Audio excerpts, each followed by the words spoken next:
പ്രഭാഷകന്റെ പുസ്തകത്തിൽ നിന്നുള്ള വായന 43-ാം അധ്യായം 1 മുതൽ 33 വരെയുള്ള തിരുവചനം. തെളിഞ്ഞ ആകാശവിധാനം സ്വർഗീയ ഔന്നത്യത്തിന്റെ അഭിമാനമാണ്. സ്വർഗം എത്ര മഹനീയ ദൃശ്യമാണ്! അത്യുന്നതന്റെ സൃഷ്ടി എത്ര വിസ്മയാവഹമാണെന്ന് ഉദിച്ചുയരുന്ന സൂര്യൻ പ്രഘോഷിക്കുന്നു. മധ്യാഹ്നത്തിൽ അത് ഭൂമിയെ വരട്ടുന്നു. അതിന്റെ അത്യുഗ്രഹമായ ചൂട് സഹിക്കാൻ ആർക്ക് കഴിയും? ചൂട് ജലിപ്പിക്കുന്നവൻ എരിയുന്ന ചൂടിൽ ജോലി ചെയ്യുന്നു. സൂര്യനാകട്ടെ അതിന്റെ 3 ഇരട്ടി ചൂടിലാണ് പർവ്വതങ്ങളെ ദഹിപ്പിക്കുന്നത്. അത് അഗ്നിനിശ്ചരങ്ങൾ ചൊരിയുന്നു, ഉജ്ജ്വലരശ്മികൾ കൊണ്ട് കണ്ണഞ്ചിക്കുന്നു. അത് സൃഷ്ടിച്ച കർത്താവ് ഉന്നതനാണ്. അവിടുത്തെ കൽപ്പനയിൽ അത് ഗതിവേഗം കൂടുന്നു. യഥാസമയം സ്വധർമ്മം അനുഷ്ഠിക്കാൻ ചന്ദ്രനെയും അവിടുന്ന് സൃഷ്ടിച്ചു, കാലം നിർണയിക്കാനും ശാശ്വതമായ അടയാളങ്ങളുമായിരിക്കാനും തന്നെ. ഉത്സവ ദിനങ്ങൾ ചന്ദ്രനെ നോക്കി നിർണയിക്കുന്നു. പൂർണ്ണതയിൽ എത്തിയിട്ടുള്ള ക്ഷയിക്കുന്ന വെളിച്ചമാണിത്. അത്ഭുതകരമായി വളരുന്ന ചന്ദ്രകലയെ അടിസ്ഥാനമാക്കി മാസങ്ങൾക്ക് പേര് നൽകുന്നു. ആകാശ സൈന്യങ്ങളുടെ പ്രകാശ ഗോപുരമാണത്.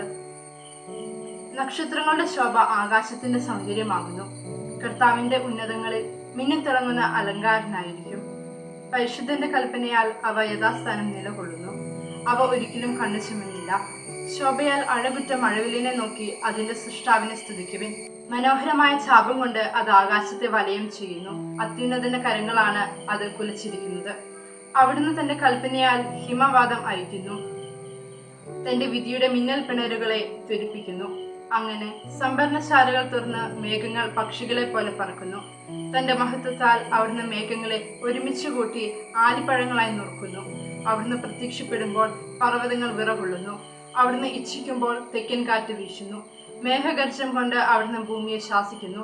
വടക്കൻ കാറ്റും ചുഴലിക്കാറ്റും കൊണ്ട് ശാസിക്കുന്നു. പറന്നിറങ്ങുന്ന പക്ഷികളെ പോലെ അവിടുന്ന് മഞ്ഞ് വിതറുന്നു. വെട്ടുകിളിപ്പറ്റം പോലെ അത് ഇറങ്ങി വരുന്നു. അതിന്റെ വെണ്മ കണ്ണഞ്ചിക്കുന്നതാണ്. അത് വീഴുന്നത് കണ്ട് മനസ്സ് വിസ്മയഭരിതമാകുന്നു. അവിടുന്ന് ഭൂമിയിൽ ഉപ്പ് പോലെ തുഷാരം വിതറുന്നു. ഉറയുമ്പോൾ അത് കൂർത്ത മുള്ളുപോലെയാകുന്നു. തണുത്ത വടക്കൻ കാറ്റ് വീശി ജലോപരിതലം മഞ്ഞുകട്ടയാകുന്നു. ജലാശയങ്ങളുടെ മുകളിൽ അത് പൊങ്ങിക്കിടക്കുകയും ജലം അതിനെ പടച്ചട്ട പോലെ അണിയുകയും ചെയ്യുന്നു. പർവ്വതങ്ങൾ ചൂട് കണ്ട് ദഹിക്കുകയും മരുഭൂമി വരളുകയും സസ്യങ്ങൾ അഗ്നി കൊണ്ടെന്ന പോലെ വാടിക്കരിയുകയും ചെയ്യുന്നു. എന്നാൽ മൂടൽ മഞ്ഞ് എല്ലാറ്റിനെയും അതിവേഗം സുഖപ്പെടുത്തുന്നു. മഞ്ഞ് പ്രത്യക്ഷമാകുമ്പോൾ ചൂട് ശമിച്ച് ഉന്മേഷമുണ്ടാകുന്നു.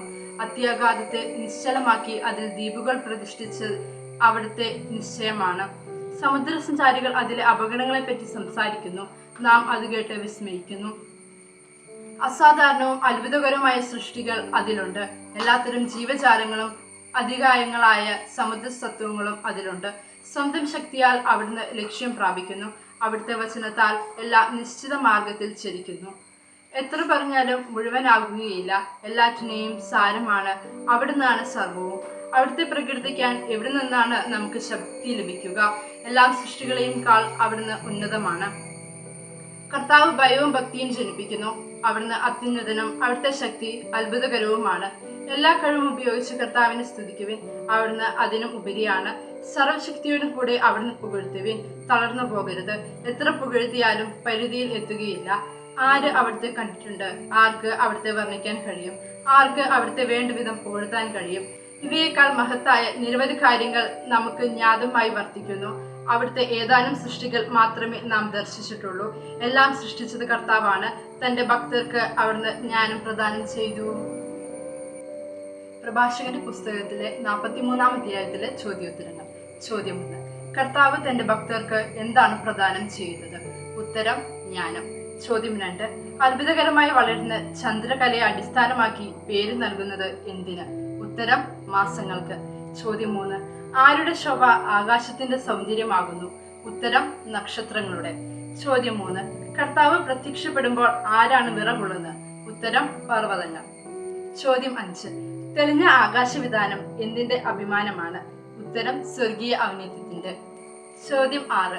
അത്യുന്നതന്റെ സൃഷ്ടി വിസ്മയാവഹമാണെന്ന് പ്രഘോഷിക്കുന്നത് ആര്? ഉത്തരം: ഉദിച്ചുയരുന്ന സൂര്യൻ. ചോദ്യം 7. കർത്താവ് നമ്മിൽ എന്താണ് ജനിപ്പിക്കുന്നത്? ഉത്തരം: ഭയവും ഭക്തിയും. ചോദ്യം 8. ഉത്സവ ദിനങ്ങൾ ആര് നോക്കി നിർണയിക്കുന്നു? ഉത്തരം: ചന്ദ്രനെ. ചോദ്യം 9. സംഭരണശാലകൾ തുറന്ന് ആരാണ് പക്ഷികളെ പോലെ പറക്കുന്നത്? ഉത്തരം: മേഘങ്ങൾ. ചോദ്യം 10. എങ്ങനെയാണ് നാം കർത്താവിനെ സ്തുതിക്കേണ്ടത്? ഉത്തരം: എല്ലാ കഴിവും ഉപയോഗിച്ച്.